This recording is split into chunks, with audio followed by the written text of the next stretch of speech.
Welcome back to the channel. Today's video, we're actually going to be talking about books, you guys. I know, isn't that crazy?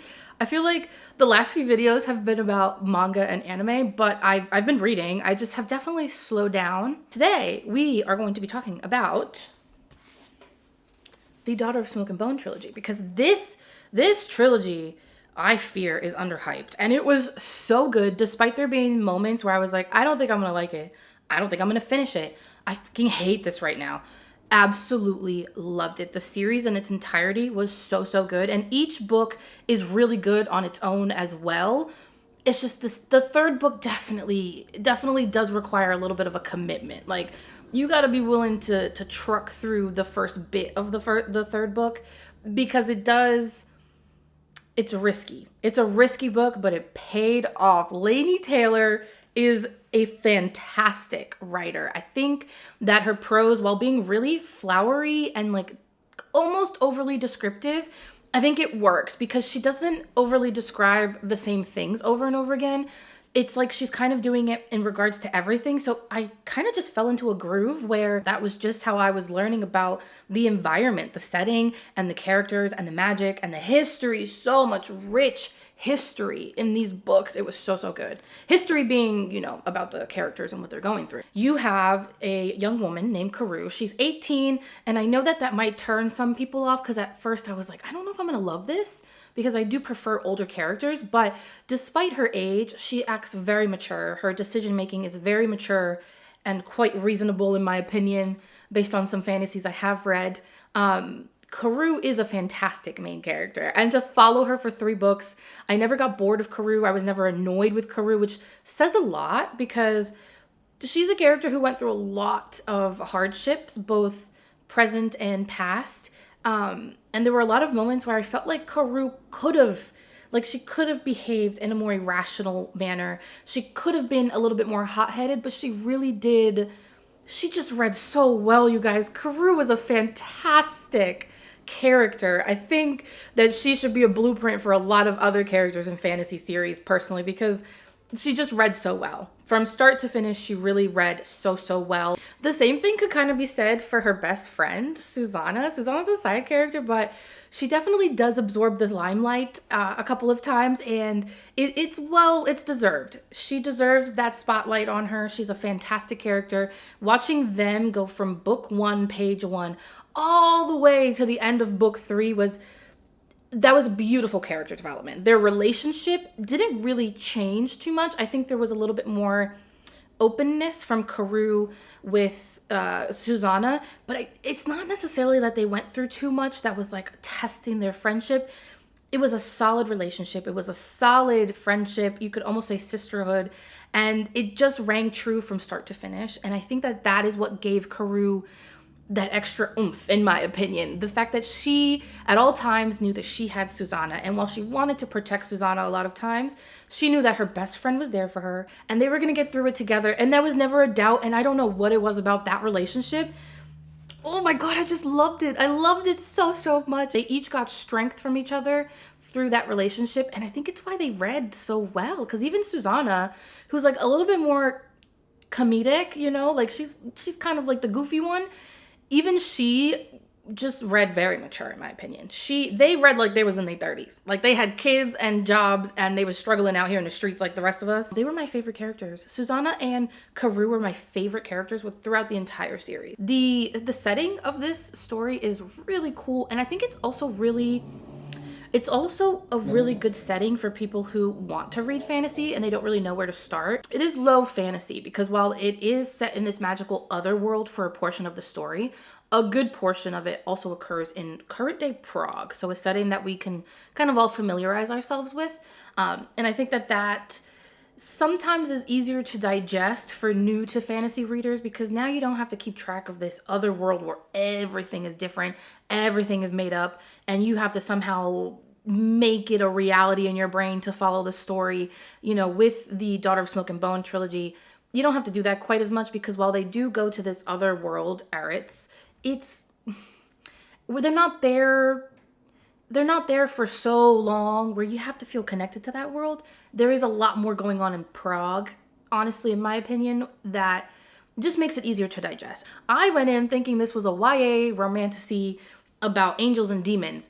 And the romance is a very strong aspect of the story. However, it does not carry the story. In my opinion, this story could stand on its own, completely on its own, if you were to remove the romance from it. It's primarily revolving around this conflict between angels and demons. The demons are chimera. They're not the demons you would like traditionally think about with like, the chimera are beings, some of them can have horns. They're like humanoid, so they have like animalistic characteristics, but they have human intelligence, and the majority of them move like humans. Some species of them don't, but ultimately you have the chimera demons, devils, against the angels, which are traditional angels in the sense of like wings and stuff, and they fly. But the angels are not wholly good, pun intended. And the chimera are not entirely bad. There is definitely so much nuance to these two groups and how they interact with each other and their conflicts within each other and outside of each other. There are so many aspects to the story that just are so unlike what you would normally think of when you think of angels and demons. It was refreshing. It was super refreshing to read. It's a testament to YA series being just as good, if not better, than some adult series, in my opinion. I love morally gray characters. So the chimera, to me, they just spoke to me a little bit more. I loved them. I loved the familial relationships they had. The way they were so willing to provide for each other, but there was obviously still conflicts within the chimera population itself, which was really interesting to explore, because at first I thought it was going to go a little too deep. We weren't going to have enough time to flesh it out, but it worked out really well, in my opinion. Getting to see the story overall, like a bird's eye view, because it's written in third person, and multiple POVs as well, I feel like I came to understand that these are two groups of people who are so used to being against each other, they don't know what it's like to not be against each other. And there comes a point in the book, in the story, where they have to decide, are we going to work together for a common goal, or are we going to continue to fight it out amongst ourselves and maybe be eliminated altogether, all of us? There were moments where I was like, I don't think this is going to work, you guys. And then there were moments where I was like, you guys got it. It was a range of emotions were pulled out of me. I wasn't even aware of how emotional I was getting while I was reading, but that to me means it's a good story. Now, there is the theme of war, the aftermath of war, but there's also another theme that I really enjoyed. I enjoyed it, and I enjoyed how it was handled. I really thought that she executed it well in this story, and that is the theme of finding oneself and coming to terms with the fact that we change as people, that who I was isn't who I am and isn't who I am going to be, possibly. Karu and Akiva, they dealt with that on a very like fundamental level. Like they had to come to terms with who they used to be and who they were in the moment, and then kind of struggle and grapple with who they wanted to be in the future and what that would look like for them together as individuals, as a people, their separate populations. And I thought that Laini Taylor did a fantastic job, because sometimes that like finding yourself trope theme can be a little cringy. I feel like sometimes it gets a little too deep unnecessarily. But I feel like with Karu specifically, I got to know her as she was first. I got to see the young woman that she was at the beginning of the story when we meet her, and kind of things are starting to pop off around her. And then you get to see a little bit of her backstory and who she was. And then it kind of makes sense why who she is has such a hard time accepting certain things that are so different. And I really, really don't want to spoil it, so it's going to sound vague, and I'm sorry, but there's a point, especially in book 2, oh my gosh, in book 2, Karu is fighting herself to the point where I almost felt like, girl, let it go. Like, just be okay with the fact that you're a different person now. But she couldn't, because who she was so ingrained in her that even once she realized, like, hey, I'm not the same person I was before, she still was struggling to be that person again. And then she has her moment where, fortunately, unfortunately, because of how it occurred, but fortunately she realizes, I can't be that person anymore. I can't be the person I used to be. And the person I am now also isn't fit for what I want to accomplish. And the transformation was beautiful. Don't judge me, please. it was kind of like watching a caterpillar turn into a butterfly. Oh, I know, it's so corny. I didn't want to say it, but it just fits perfectly. Like, not that caterpillars are like ugly or anything, even though they kind of are. They look like fuzzy worms. But anyways, Karou definitely went from this like fuzzy worm that's like kind of cute, but it's a worm. And then she was becoming this like beautiful butterfly with wings to fly and take on the battles that she wanted to take on and succeed in those battles even when she really thought she couldn't. And it was really beautiful to watch her go through that transformation. And it felt slow at times. At times it felt like, oh my god, are we dragging this out? But I think it paid off. I think the fact that it was drawn out a little bit and we got to see it a little bit more in depth at the end of book 3, it just was it was a much bigger impact that her transformation had on me personally. And the same thing kind of goes for Akiva. You see him go through a little bit more of a violent transformation. I think his was like a little bit more aggressive. Not necessarily because he's a male, but just because of his background and who he was and is currently. I think that his transformation fit him perfectly, honestly. But it was a little bit more aggressive of a transformation. And you get to the end of book 3, and while I didn't love the ending, it wasn't my favorite ending of endings, I think that it fit their relationship and their characters really well. Especially the focus on Akiva at the end. I think that fit. I think it made sense for who he was and who he was trying to become and who I kind of thought he was going to become. I think it made sense that his ending was the way it was, and it was just, it's fantastic. I don't know if it's making any sense what I'm saying, but I hope that my emotion is getting across how fantastic I think the series is. A good fantasy series to me is one where it's not just about the main characters, it's about the side characters, it's about the side conflicts, it's about the side romances, it's about the side this and that, all of that coming into play and working together to create this literal world, this literal fantasy world. That is a good story to me. And I think Laini Taylor did it really good. Like, there was so much going on at all times, but then I still had moments where I was like able to sit down and be like, oh god, we're sitting in this moment for so long. Little did I know, she's giving me a break because what's about to happen next is gonna be explosive, quite frankly. And then on top of that, it's gonna play into it was just fantastic. It was just fantastic. And I don't know if I made any sense. And I might scrap this entire video because I do that a lot. Sometimes I feel like I get a little too passionate about the book, so I scrap the whole video because I'm like, that doesn't make any sense.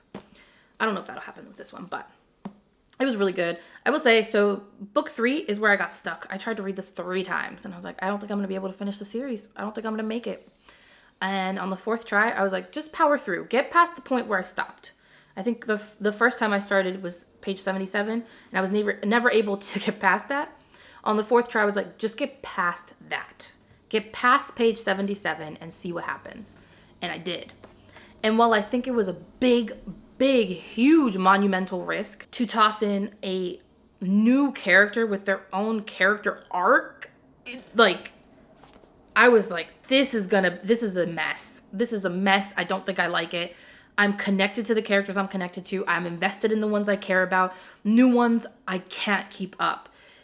But the way that she wrapped Eliza into the rest of the story and the rest of the conflict and resolution and all the characters, it worked. It really fucking worked. And it's a testament to sometimes authors need to take those risks. Because I think if we hadn't gotten Eliza in this book, I don't know if I would have loved it as much. Because I don't know if that resolution would have been as fulfilling, in my opinion. Because her arc was pivotal. Of course, reading is subjective. Somebody else could pick up this series and be like, this is trash. I hate it. Which, yeah, cool. You don't have to like it. I love it personally. I think it's great. And I think it's a great entry into fantasy. Again, do not pay attention to the fact that it's a YA fantasy. It's a great fantasy series. If you've never read fantasy before, if you've just started to read fantasy and you don't know where to go next, I think it's great. The magic isn't so dense that you have to like keep up with it. It's pretty straightforward once they've explained it to you. I think the hardest part was keeping track of all the different characters sometimes. Sometimes I got a little confused with where certain people went in the conflict, but ultimately, you know, you do get to a point where it's made clear this is the line and this is kind of where everybody falls, and then it's a lot easier to keep track of them then. But I mean, it's fantastic. It's a fantastic series. I regret not having read it sooner. I definitely thought it was going to be a little bit more heavy on the Romeo and Juliet part. And while that is a trope, I guess you could say, it is a theme in the story, star-crossed lovers, forbidden romance, it's not the point. So I'm really glad that I took the risk and I jumped into that story because it was fantastic. It was fantastic, and the amount of romance and the type of romance you get is great. In my opinion, I think it played well into the rest of the story. That is my very long-winded, rambly, babbling.